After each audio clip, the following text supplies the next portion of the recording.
O Senhor esteja convosco. Proclamação do Evangelho de Jesus Cristo, segundo Lucas.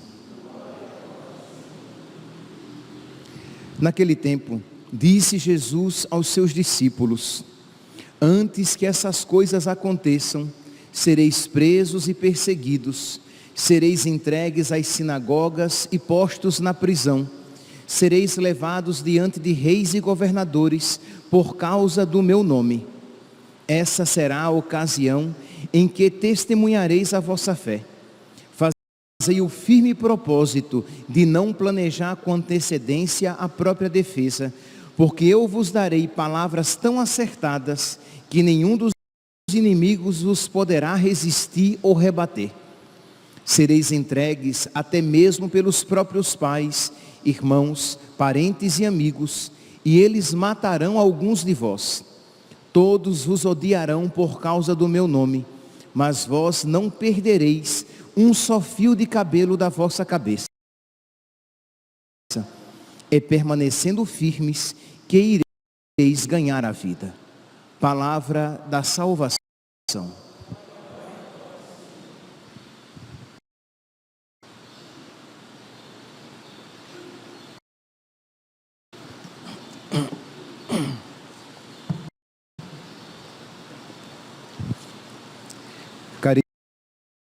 Caríssimos irmãos e irmãs, nós continuamos com a leitura que fala a respeito do fim dos tempos. Nós tínhamos refletido ontem que esta última semana do ano litúrgico, ela se caracteriza por textos escatológicos, por textos que falam a respeito do juízo final, do fim deste mundo. E o Evangelho de hoje é uma continuação imediata daquele de ontem. Ontem nós víamos a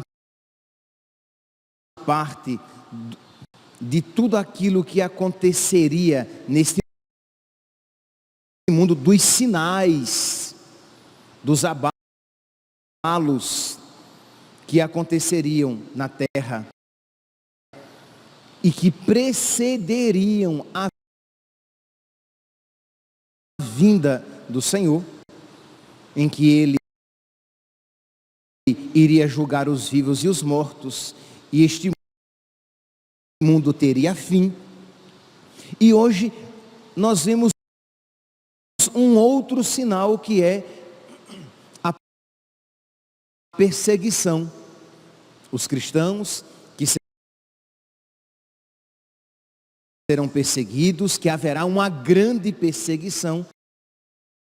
E este também é um sinal que antecederá a vinda de nosso Senhor, até que haja um grande abalo cósmico, e aí virá o Senhor.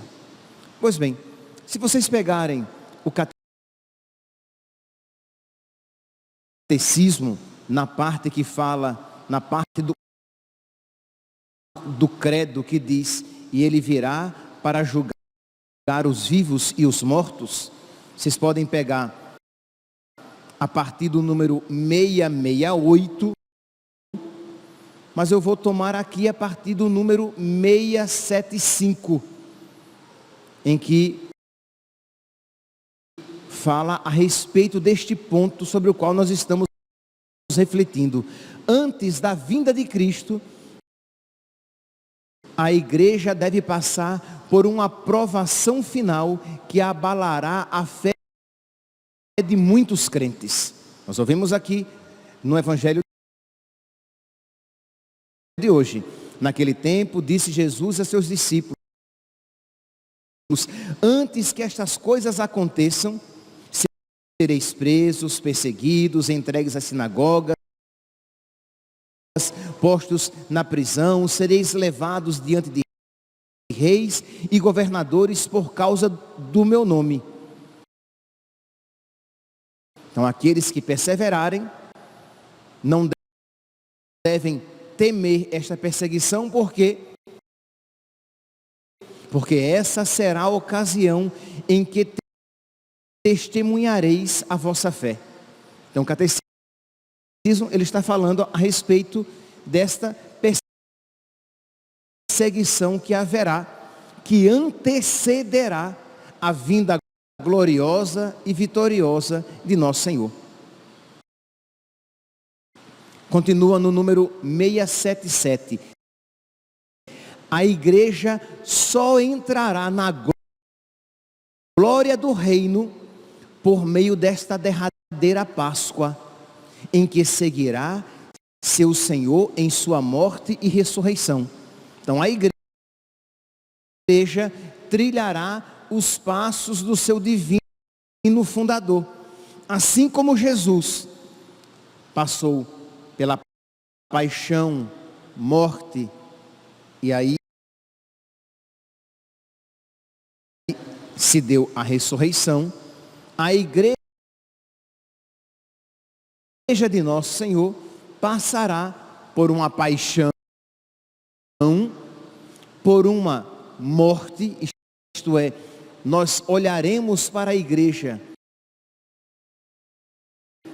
e teremos a impressão de que ela se acabou.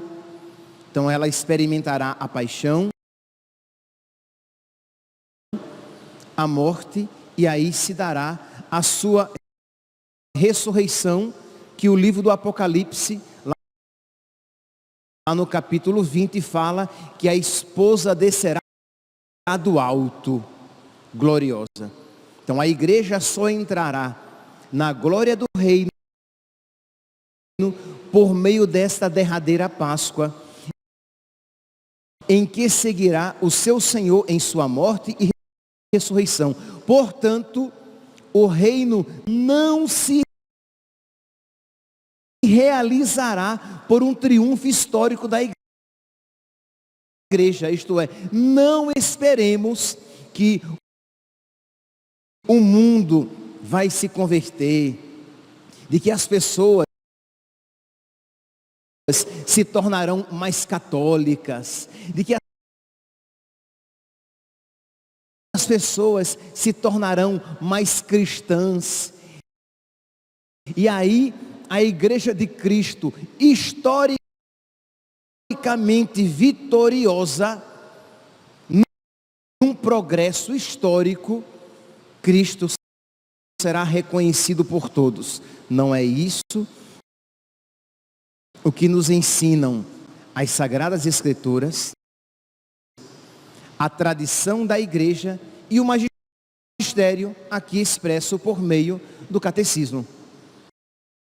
Isto é, muito pelo contrário, haverá um acirramento, haverá uma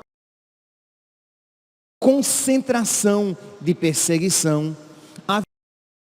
haverá uma impostura religiosa que vai querer que nós, para que tenhamos paz, renunciemos à verdade de Cristo. Está aqui no número 675, fala de uma impostura religiosa, de uma falsa religião, de uma impostura religiosa que há de trazer aos homens uma solução aparente para os seus problemas, à custa da apostasia da verdade. Desde que você renuncie à verdade, Verdade, isto é, Cristo, os seus mandamentos, os seus ensinamentos. Se você renunciar a Cristo, você terá paz e segurança. Se você renunciar a Cristo e você aceitar esta nova religião, esta nova maneira de viver a religião, você terá prosperidade, você terá segurança neste mundo, os seus problemas serão resolvidos, desde que você renuncie à verdade. E é claro, meus irmãos, que isso que se manifestará plenamente no fim dos tempos, já começa a se manifestar no decorrer da história. Nós já podemos experimentar isso hoje. Se você quiser viver tranquilamente neste mundo, você precisa abraçar a ideologia deste mundo, os ensinamentos deste mundo. Se você estiver disposto a sacrificar todos os seus princípios, mas não contradizer a ideologia do mundo moderno, você não terá dificuldade no seu emprego. Experimente você, na sua repartição, no seu emprego, lá na escola onde você dá aula. Experimente você a falar com clareza, com respeito, mas com clareza a sua fé e a sua moral, a fé a respeito de Cristo, de que Ele é o único Salvador, a respeito da igreja, que Jesus Cristo deixou uma única igreja aqui sobre a terra. Experimente você, se você não vai ser cancelado, se você não vai começar a ser perseguido, se não vão querer até que você seja mudado de repartição ou até mesmo defenestrado, né? Mandado embora. Experimente você nas redes sociais falar claramente a respeito daquilo que nós há mais de 2000 anos falamos, de que só existe salvação em nosso Senhor Jesus Cristo. E que só existe uma igreja fundada e deixada por Ele. E que, por exemplo, que o aborto é pecado. E que as pessoas que isso fizeram precisam se converter, se arrepender dos seus pecados, senão elas se perderão por toda a eternidade. De que a prática homossexual é pecado. Nós não estamos mandando ninguém apedrejar as pessoas, mas aquilo que sempre foi pecado continuará sendo, mesmo que o mundo de hoje torça a cara ao ouvir o ensinamento bimilenar. E eu não diria apenas bimilenar, não apenas de mais de 2000 anos, mas se nós formos para o Antigo Testamento, nós iremos ver também, já na revelação veterotestamentária, na revelação do Antigo Testamento, isto estava presente. Então já existe. Então, invente você de falar claramente nas suas redes sociais. Você vai ser cancelado. Então já existe uma perseguição velada. Já existe até mesmo uma perseguição assim dentro da igreja, em que os homens e mulheres da igreja não gostam quando outros homens e mulheres da igreja pregam a doutrina com clareza, porque bonito é não saber nada, é não ter certeza de nada, é ter dúvida de tudo. Então, bonito para o homem moderno é você dizer: olha, gente, eu penso assim, mas pode ser que não seja, então você é livre para pensar diferente. Mas não é bem assim. Se você é católico, você escolheu abraçar este ensinamento, que não é criação minha, mas que por humildade eu preciso dizer amém. Assim seja. Eu creio, Senhor, mais em Ti do que nos meus raciocínios tão influenciados pelo mundo moderno. Então, quando nós abraçamos a verdade de Cristo, de alguma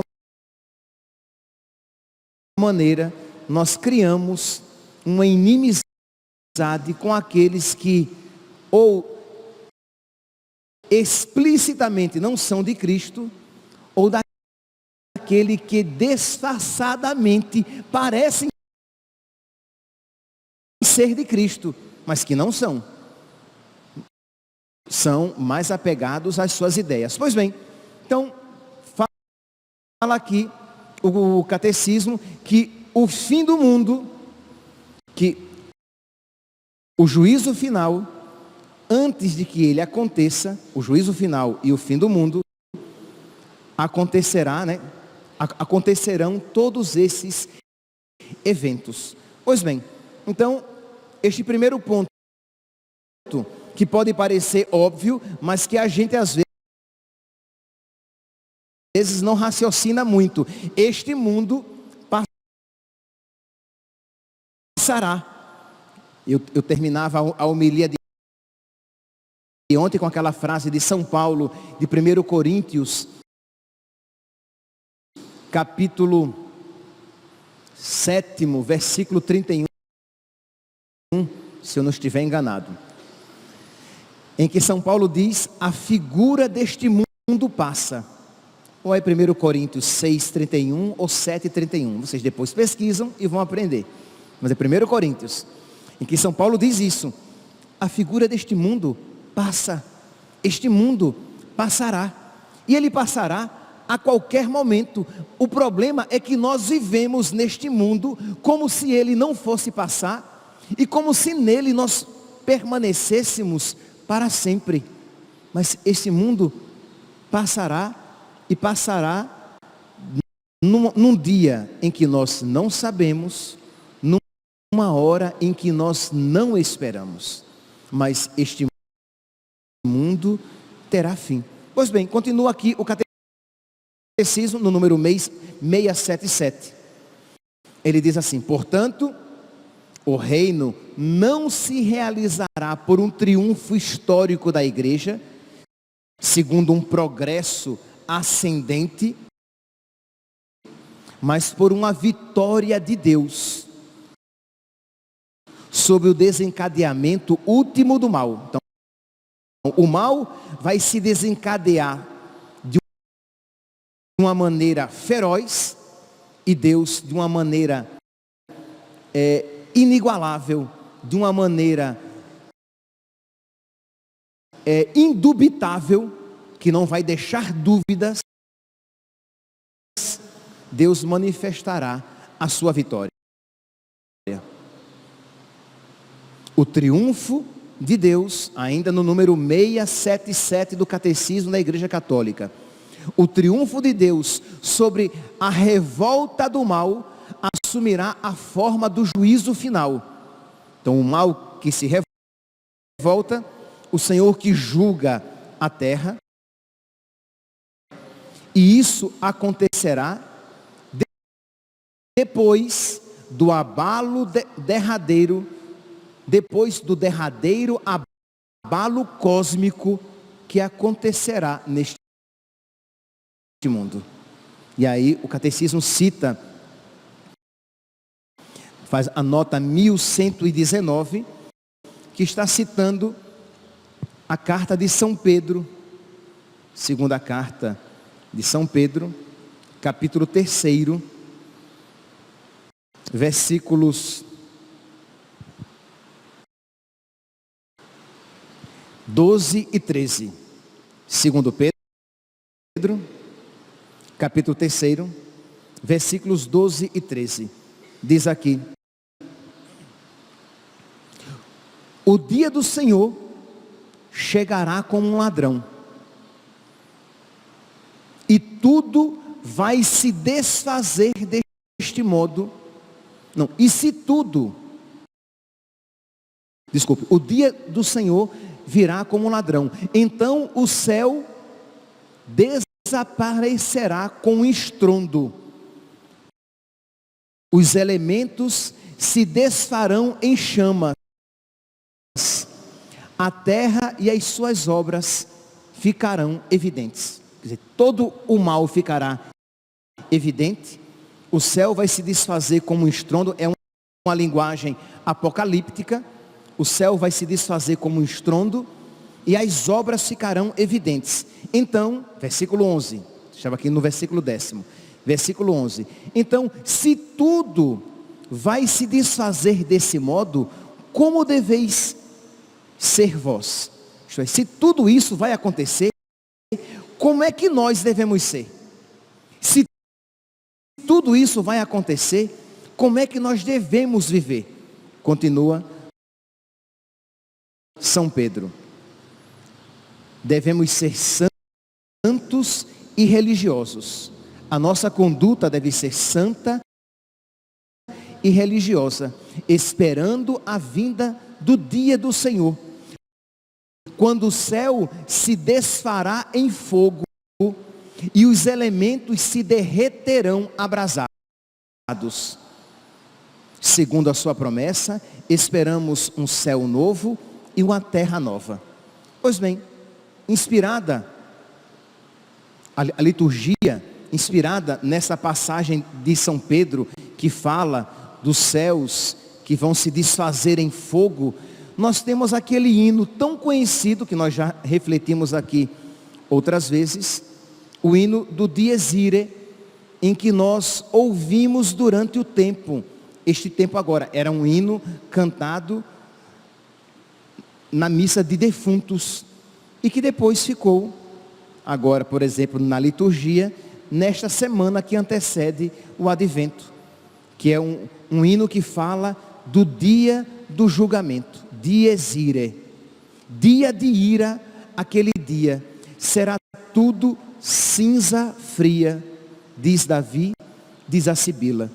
Você profetiza o Antigo Testamento, Davi, e profetizam até os pagãos que esperavam o fim deste mundo. Somos nós mais loucos do que os pagãos de outrora, do que os pagãos de antigamente, que temos a pretensão de achar que este mundo não terá fim. Que se você chegar para conversar com alguém e disser: olha, será que esse mundo vai ter fim? A pessoa, no máximo, vai dizer: não, esse mundo não tem fim, nós é que teremos fim, é o meu mundo que vai se acabar, quando eu morrer, o mundo se acaba. Não, meu santo, é verdade, que quando você morrer, de alguma maneira o seu mundo se acaba, mas este mundo terá fim. Este mundo será julgado. O rei desse mundo virá, vai colocar a descoberto todas as obras dos homens e julgará os vivos, né, aqueles que estiverem vivos por ocasião da sua vinda, e os mortos. Correrão todos ao trono, quando em meio ao eterno sono a trombeta ressoar. Já algumas pessoas perguntaram para mim, não sei se vocês prestaram atenção, que a nova tradução do missal, ela faz referência a este sono, em que na oração eucarística primeira, nós rezamos na parte dos defuntos e dizemos assim: lembrai-vos, ó Pai, dos vossos filhos e filhas que nos precederam com o sinal da fé e dormem o sono da paz. Aí algumas pessoas vieram e perguntaram: Padre, mas os mortos, eles estão dormindo? Não, meus santos, essa não é doutrina católica. Estes que dormem o sono da paz são os nossos corpos. Quando nós morremos, os nossos corpos dormem o sono da paz, para que sejam ressuscitados, uns para a vida, aqueles que estiverem em Deus, e outros para a morte, aqueles que estiverem no inferno. Que, como diz a carta aos Hebreus, no capítulo 9, versículo 27, está escrito que o homem morra uma só vez e logo após venha o juízo. Então, se eu morrer hoje, no momento da minha morte, imediatamente após a minha morte, eu serei julgado. Se eu estiver preparado para ir para o céu, mesmo que precise de uma purificação no purgatório, então a minha alma será purificada para que eu possa entrar no céu. Se eu não morri na amizade com Deus, a minha alma vai para o inferno. E o meu corpo, entre aspas, vai dormir no pó da terra, para, por ocasião do juízo final, eu receber o meu corpo e publicamente receber aquela sentença que privadamente já tinha recebido. Se estiver no céu, irei gozar do céu com o meu corpo, livre-me Deus. Se no inferno, receberia o meu corpo para penar no inferno com o meu corpo. Então é isso que se entende quando se fala daqueles que dormem o sono da paz. Ou aqui, no Dies Irae, correrão todos ao trono, quando em meio ao eterno sono a trombeta ressoar. Morte e mundo se espantam, criaturas se levantam e ao juiz responderão.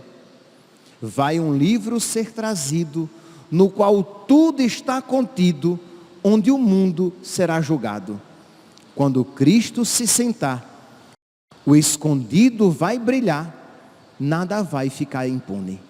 Então, este hino, e aí vai em frente, ele é um hino um pouco mais longo, em que ele canta esse juízo final, que acontecerá depois que os céus se desfazem em chamas. Porque como é que começa este hino? Diz aqui: dia de ira, aquele dia será tudo cinza fria, para indicar este acontecimento que desfaz em chamas. Então, depois que tudo isso se desfizer, acontecerá o juízo. Quando forem os malditos para o fogo eterno aflitos, entre os vossos acolhei-me. Lacrimoso aquele dia, quando em meio à cinza fria, levantar-se o homem réu. Meus irmãos, vocês podem se perguntar, mas para que, padre, ficar pensando nesse juízo só para dar medo na gente? Não, meus santos. O cristão, ele não se aterroriza com essa verdade. Muito pelo contrário, o cristão se alegra. Um dos gritos comuns dos cristãos na época era Maranatá, vinde Senhor Jesus. Porque eles não tinham ilusão de encontrar neste mundo a felicidade verdadeira, a felicidade duradoura, a felicidade eterna. Peçamos a Deus que tire também do nosso coração toda a ilusão, que o Senhor desfaça do nosso coração o canto da sereia, que nos põe iludidos a esperar uma felicidade que satisfaça o nosso coração aqui neste mundo, de modo que, quando nós tivermos uma santa insatisfação de não encontrar neste mundo a realização para a nossa vida, nós também diremos como os cristãos primitivos, vinde Senhor Jesus. Quando nós, de verdade, desejarmos o céu, desejarmos as realidades espirituais, e isto é dom de Deus, então precisamos pedir a Deus que coloque no nosso coração sede do céu, sede do alto. Isto é, quando você for rezar, você vai dizer assim, com as suas palavras: Jesus, ensina-me a desejar as coisas do céu. Jesus, ensina-me a desejar a amizade contigo. Jesus, me dá um coração sábio, que eu deseje o único necessário. Ora, se você pedir isso, o Senhor vai dar. E quanto mais sede de Deus você tiver, com mais verdade você dirá, vinde Senhor Jesus. Porque você verá que este mundo, mesmo que nele se possam experimentar coisas boas, ele não vai satisfazer o seu coração. E você terá aquela sabedoria que vai reconhecer de imediato toda proposta, prazerosa até, mas toda proposta que não vem de Deus e que só afastará você de alcançar as verdadeiras promessas de Deus para a sua alma. Que nós então, meus irmãos, nesta semana, em que nós meditamos a respeito do fim do mundo, nós peçamos a Deus esta sabedoria que nos prepara para esperar o fim deste mundo. Louvado seja nosso Senhor Jesus Cristo. Para sempre seja louvado.